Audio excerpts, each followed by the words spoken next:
তুমি আমাকে পর করে দিলেও এই আত্মার সাথে মিশে আছো। তোমার আমার আত্মার বন্ধন কেউ কখনো ছিন্ন করতে পারবে না ভাইয়া, কারণ তুমি আমার আত্মার সত্তা। আমি মরে গেলেও সেই সত্তাকে হত্যা করতে পারবো না ভাইয়া। তুমি জানো না ভাইয়া, তোমার অভাবে আমার এই বুকের ভেতরটা যন্ত্রণায় ছটফট করছে।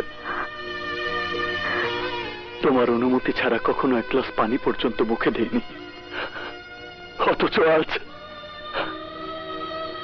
তোমার অনুমতি ছাড়াই আমাদের চোখের মনে বোনটাকে রানার হাতে তুলে দিতে বাধ্য হয়েছে। তুমি আমাকে ক্ষমা করে দিও ভাইয়া, ওদেরকে দোয়া করো।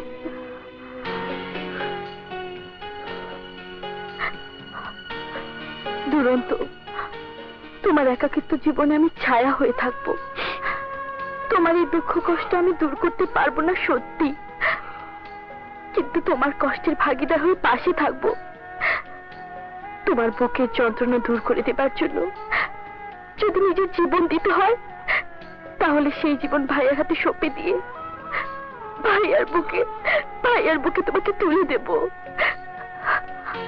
মন, হ্যাঁ দুরন্ত, তুমি বুঝতে পারছো কিনা জানি না, কিন্তু আমি বুঝতে পারছি তোমাকে হারিয়ে ভাইয়াও শান্তিতে নেই।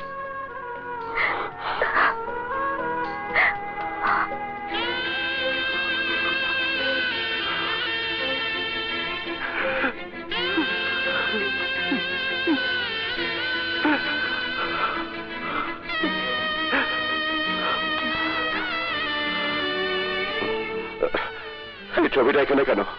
তুলে দাও। ওদের কোনো স্মৃতিচিহ্ন আমি এ বাড়িতে রাখবো না। মুখ দিয়ে যা বলছো সে কথা কি তোমার মন থেকে বলা?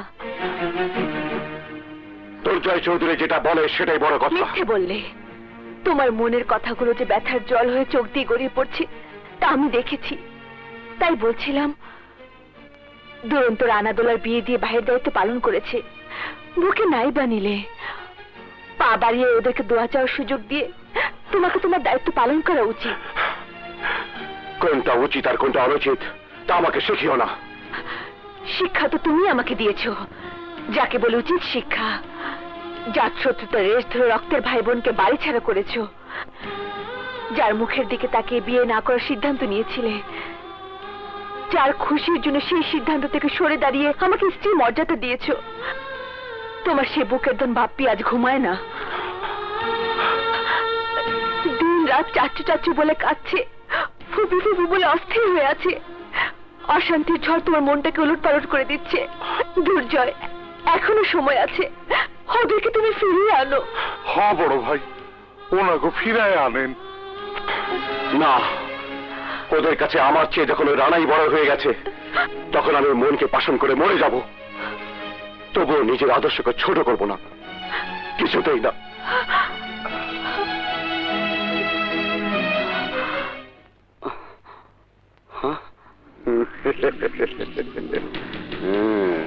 তোরা এখানে কি চাস? বিয়ে খেলা তো ভালোই খেলেছিস, এবার কলার ছোকলার মতো দুর্জয়ের বোনকে ডাস্টবিনে ফেলে ফিরে চল। না, তোদের ষড়যন্ত্রের জালে পড়ে আমি যা করেছি, দোলাকে বিয়ে করে সে জাল থেকে আমি বেরিয়ে এসেছি।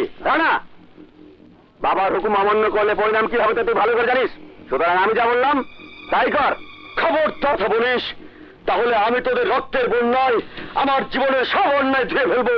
তার মানে নতুন বউয়ের ভালোবাসার টানে আমাদের রানা বেঁচে থেকেও মৃত। তাই মৃত মানুষকে মাটির উপর রাখার মতো পাপ আমি করতে চাই না। আজ এখানেই তো লাশ আমি দহন করবো।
ভাইয়া ভাইয়া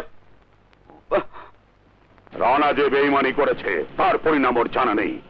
আপনকে পর করে শত্রুকে আপন করে নেওয়ার পরিণাম ওকে কেটে বটি বটি করে হিয়া ঝুলে কুত্তা দিয়ে খাওয়াবো। তোর মাঝে দলিল বিতরণ করবে কি? তাহলে নতুন কোন চাল চেলে কারেন জালে ওকে ভাসাবো। শত চেষ্টা করে বাঁচতে পারবে না। এই, তোরা শহরে গিয়ে এমন মারণাস্ত্র আর বোমা নিয়ে আসবি যাতে দুর্জয় সহ ওই ভিখারির দল কৃষকদের বড় খবর দেয়া যায়। ঠিক আছে বাবা, আয় গেল।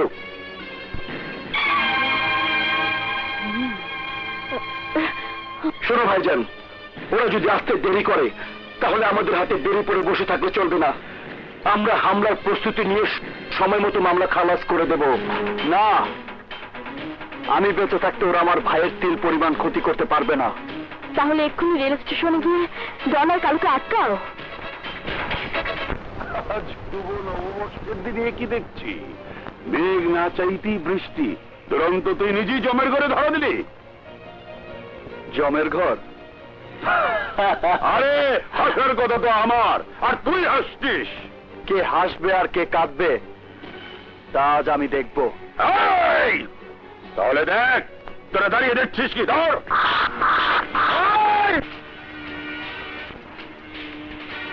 আমাকে মারার আগে তুই নিজেই তোমাকে মারা যাবি, আমি সেই পথ তৈরি করে এসেছি। তাই, কিন্তু আখিরে রাস্তায় দাঁড়িয়ে আছে তোর ভাই। কিছুক্ষণের মধ্যে তোর ভাইয়ের ক্ষত বিক্ষত দেহটাকে সাদা কাফনে ঢেকে দেওয়ার ব্যবস্থা করেছি আমি। আর তোকে যখন পেয়ে গেছি তখন এক কাফনে দুই ভাইয়ের দাফনের ব্যবস্থা করব। আকরাম, দাফন কাফন কার ভাগ্যে লেখা আছে তা একমাত্র খোদাই জানে, কিন্তু আজ তোকে আমি জানাবো। নে কথা বল। হ্যালো হ্যালো, কথা বল, বল বল, কথা বল। বাবা, আমাদেরকে কি হয়েছে বাবা? তোদের কি হয়েছে?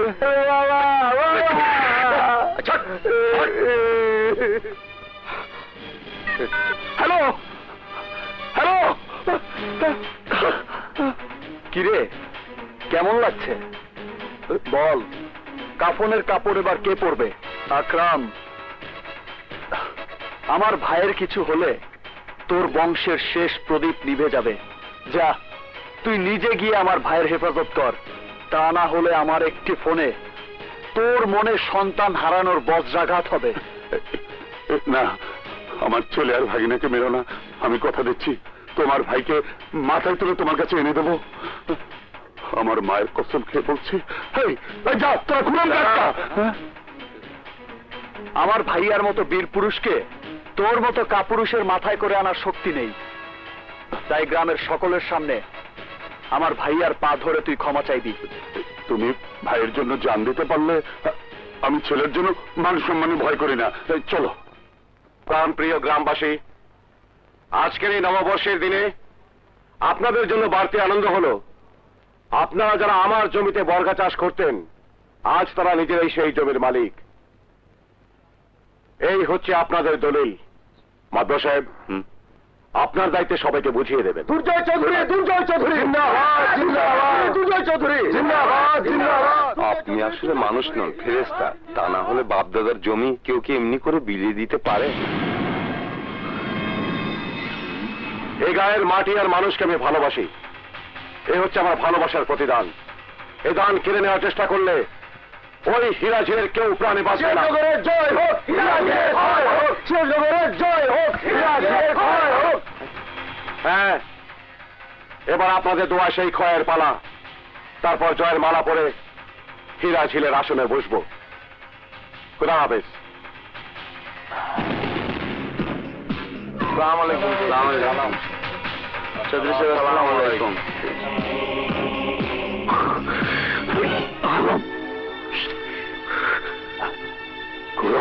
পাগলামি করিস না ভাই।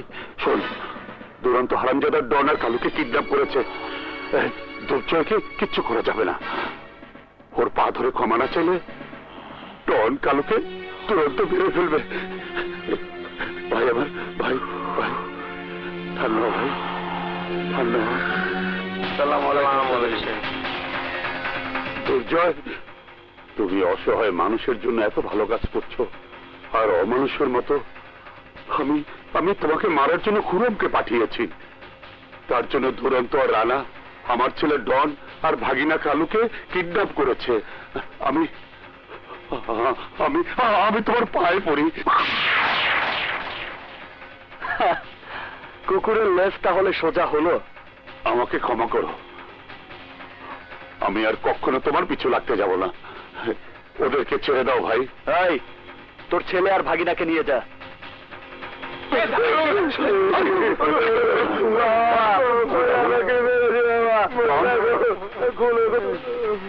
চল বাবা, চল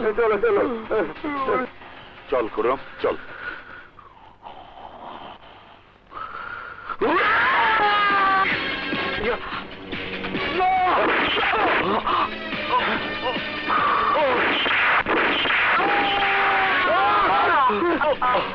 রানা,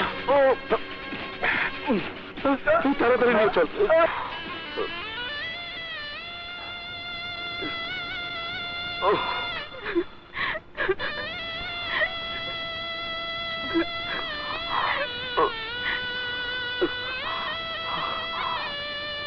আব্বু, কতদিন পর চাচা আর ফুপুকে দেখলাম। আজ ওনাদের যেতে দিও না আব্বু। চাচাদের ফেরাও, ফেরাও আব্বু। তুমি যাও বাবা, ওদেরকে ফেরাও। চাচু, চাচু দাঁড়াও, চাচু যেও না। চাচু, চাচু, চাচু, আমি তোমাকে চলে যেতে দেবো না চাচু। তোমাকে ছাড়া আমি মরে যাবো চাচু। না, লক্ষ্মী বাবা আমার ও কথা বলে না। আমি আর কখনো তোমাকে ছেড়ে যাব না, কখনো যাব না। সত্যি বলছো? সত্যি বলছি। দুরন্ত, তোর কথাই সত্যি হয়েছে ভাই। শত্রু যে আপনের চেয়ে বড় হতে পারে, রানাকে দিয়ে তুই তা প্রমাণ করেছিস। সত্যি আমি যা পারিনি, তুই রানার মতো আদর্শবান ছেলের হাতে দোলাকে তুলে দিয়ে সেই দায়িত্ব পালন করেছিস। ভুল আমারই হয়েছিল, আমাকে তুই ক্ষমা করে দে। এ কি করছো তুমি? যে হাত আমার জীবনে ছায়া হয়ে আছে, আমাকে মায়া মমতা দিয়ে আপন করে রেখেছে, সে হাতকে অপমান করে আমাকে অপরাধী করো না ভাইয়া। ভাইয়া